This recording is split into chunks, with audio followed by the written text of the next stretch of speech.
এরপরে আসেন রব্বুল আলামিন সুন্দরভাবে আবার জানিয়ে দিলেন, ও গোলাম শোনো, তোমাদের বাবা আদি পিতা আদম আলাইহিস সালাম তিনি পর্যন্ত ভুল করেছিলেন।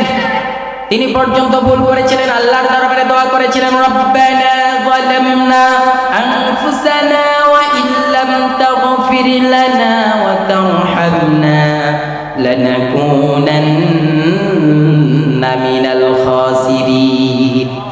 আদম আলাইহিস সালাম আল্লাহর দরবারে দোয়া করলেন, সেই দোয়া কবুল করে নিলেন কে? আল্লাহর দরবারে দোয়া করেছিলেন, ভুল করেছিলেন, আল্লাহর কাছে বলেছিলেন, আল্লাহ রব্বানা যালামনা আনফুসানা, আল্লাহ আমি আমার নিজের নফসের উপর জুলুম করেছি, মাফ করে দিয়ে দাও। আল্লাহ জুলুম করেছি, মাফ করে দিয়ে দাও। রব্বুল আলামিন বললেন, গোলামেরা শোনো, তোমাদের জন্য এমন একটা অফার দিয়ে দিলাম। কি অফার দিলাম? তোমাদের ভালোবাসা যত বড়, তার চেয়ে আমার ভালোবাসা দ্বিগুণ হারে বড় করে দিয়েছি। আল্লাহু আকবার বলেন। এই ভালোবাসা যে দেখতেছেন, তোমরা যে ভালোবাসা পাচ্ছ, তোমার মা, তোমার বাবা, তারা যেভাবে তোমাকে ভালোবাসে, তার থেকে বেশি ভালোবাসা আমি আল্লাহর পক্ষ থেকে হয়ে যায়। সুবহানাল্লাহ বলেন। এরপরে আসেন, বিশাল বড় ঘটনা ছিল, অনেক বড় কথা ছিল, কিন্তু ছোট করে বলি। 2 নম্বর আসেন, আল্লাহ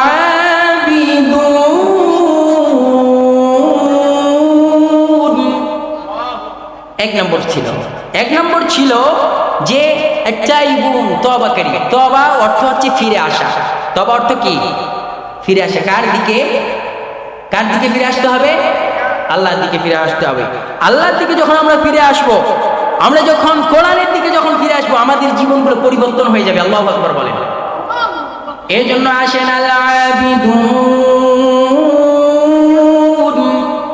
বলছেন যে মোমেনের যে 9টা গুণাবলীর কথা বলেছেন, তার মধ্যে 2য় নম্বর হলো আল-আবিদুন, তারা ইবাদতকারী হয়। ইবাদত করে কার?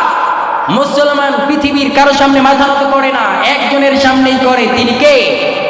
আল্লাহর সামনে মাথা নত করে। পৃথিবীর কোন শক্তির হাত থেকে নিয়ে শুরু করে পৃথিবীর কোন মানুষ, আজ দেখা যায় অনেক মানুষেরা বলে, তুমি যদি এই কাজ করো তাহলে তোমাকে মাফ করে দিব, অতএব আমাদের কাছে ক্ষমা চা। আমরা বলি পৃথিবীর কারো সামনে মাথা নত করতে পারি না, একজনের সামনেই করি। তিনি কে? আল্লাহ। রব্বুল আলামিন সুন্দরভাবে জানিয়ে দিয়েছেন, আল্লাহ আবিদুন, ইবাদতকারী। তারা ইবাদত করবে কার? দাসত্ব আর গোলামি করবে কার? রব্বুল আলামিন সুন্দরভাবে জানিয়ে দিলেন কোরআনুল কারীমে, ওয়া মা খালাকুতুল জিন্না ওয়াল ইনসা ইল্লা লিয়াবুদুন। ও গোলামেরা শোনো, আমি আল্লাহ 2 জাতিকে সৃষ্টি করেছি, জিন এবং মানুষকে সৃষ্টি করেছি আমার দাসত্ব আর গোলামি করার জন্য, আমার ইবাদত করার জন্য। আমি আল্লাহর দাসত্ব আর গোলামি করবে, পৃথিবীর কারো দাসত্ব আর গোলামি করবে না। করবে কার? যারা বলেন কার? তারা দাসত্ব আর গোলামি করবে এক আল্লাহর উপরে বিশ্বাস স্থাপন করে ঈমান এনেছি। আল্লাহকে না দেখে ঈমান এনেছি, আল্লাহকে না দেখে আমরা সিজদানত হই। আল্লাহু আকবার বলেন। আল্লাহকে কি দেখেছেন? কেউ দেখেন নাই। না দেখে আপনারা ঈমান এনেছেন, না দেখে আপনারা বিশ্বাস স্থাপন করেছেন। এর নাম হচ্ছে ঈমান। আল্লাহু আকবার বলেন। এরপরে রব্বুল আলামিন সুন্দরভাবে জানিয়ে দিলেন, ইয়্যাকা না'বুদু ওয়া ইয়্যাকা নাস্তাঈন।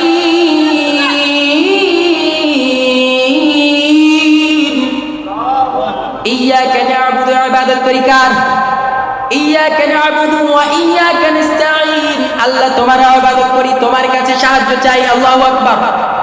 সূরাতুল ফাতিহায় সুন্দরভাবে যখন আমরা নামাজি যখন দাঁড়াই, প্রশংসা করা হয় কার? প্রশংসা কার করি? রব্বুল আলামিনের প্রশংসা করি।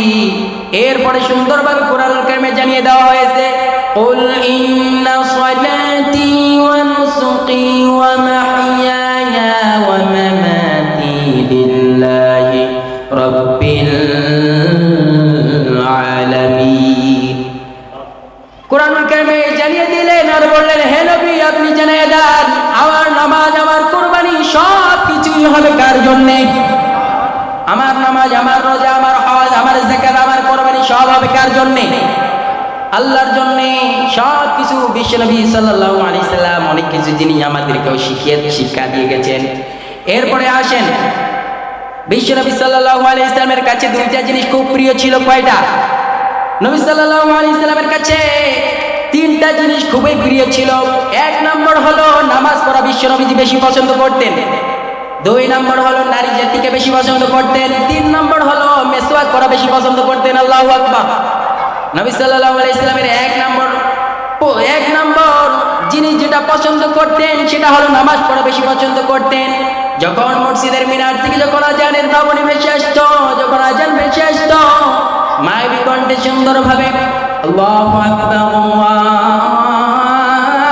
আল্লাহু আকবার সুন্দর কণ্ঠে যখন ভেসে আসতো, সেই সময় বিশ্বনবী সাল্লাল্লাহু আলাইহি সাল্লাম আর কাউকে চিনতেন না, সবগুলো ফেলাই দিয়ে নামাজের জন্য চলে যেতেন। আল্লাহু আকবার বলা যাবে না? আরো জোরে বলেন আল্লাহু আকবার।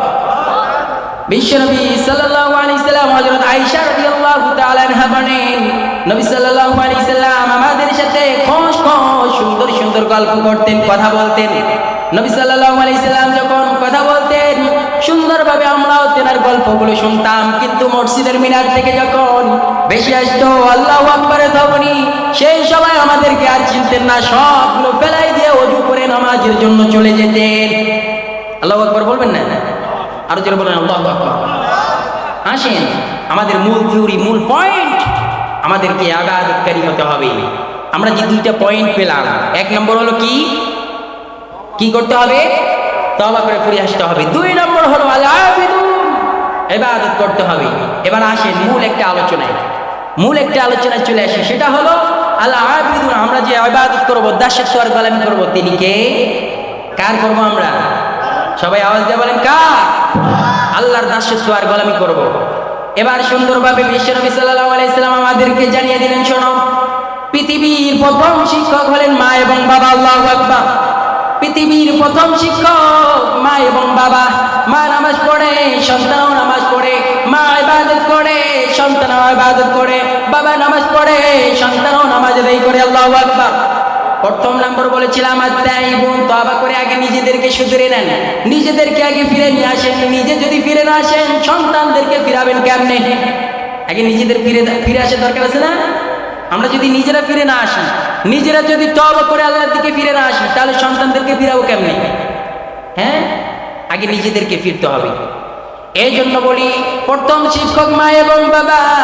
বাবা যদি নামাজি হয়, সন্তানও নামাজি হয়। মা যদি কোরআন পড়নেওয়ালা হয়, সন্তানও কোরআন পড়ে। মা যদি পর্দা করে, সন্তানটাও পর্দা করে। মা যদি পর্দার ভিতরে থাকে, সন্তানটাও পর্দার ভিতরে থাকে। মা যদি পর্দা করে বাহিরে যায়, সন্তানটাও সুন্দরভাবে মাথায় হিজাব পরে বাহিরে যায়। আছে না নাই? আছে না? এই জন্য প্রথম শিক্ষক মা এবং বাবা। তোমার কাছ থেকে তোমার সন্তান শিক্ষা গ্রহণ করবে। তুমি নিজে নামাজ পড়ো না, সন্তানকে ঠেলে দাও নামাজের দিকে, নামাজ যাও। নিজে নামাজ পড়ো না, সন্তানকে ঠেলে দাও, যাও মসজিদে যাও।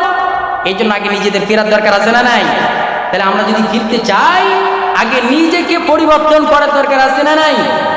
আগে নিজেকে পরিবর্তন করতে হবে। এই জন্য প্রথম শিক্ষক মা এবং বাবা।